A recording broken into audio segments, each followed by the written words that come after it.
ko'pchilik namoz o'qigandan keyin joy namozni chetini buklab qo'yadi. Shu ish to'g'rimi? Namoz o'qigandan keyin joy namoz yoziqlik holda tursa zarari yo'qmi? Ha, mana shu masala ham namozni o'qib bo'lib joy namozini bir chekkasini qayirib qo'yish, egib qo'yishni ham dinga bog'lashlik mutlaqo joiz emas. Bu din emas bu. Ba'zilar qayirib qo'yish kerak ekan, ustida shayton namoz o'qib qo'yar ekan bo'lmasa ham degan aqida bilan shu ishni qilar ekan.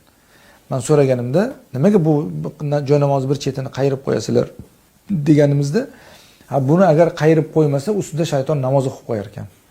O shayton namoz o'qisin, iymonga kelsin, u Allohning huzurida o'zini demak muti ekanligini his qilsin. Yaxshi-ku.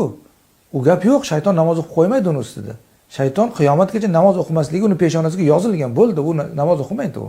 Joy namozi yozilib qolsa ham, yig'ishtirib qo'yilsa ham, qayirib qo'yilsa ham farqi yo'q. Shuning uchun uni din deb qaramaslik kerak. Kimdir shunga o'rgangan bo'lsa qilayotgan bo'lishi mumkin, lekin buni shunaqa qo'yish kerak. Bu din bu deb dinga bog'lamaslik kerak.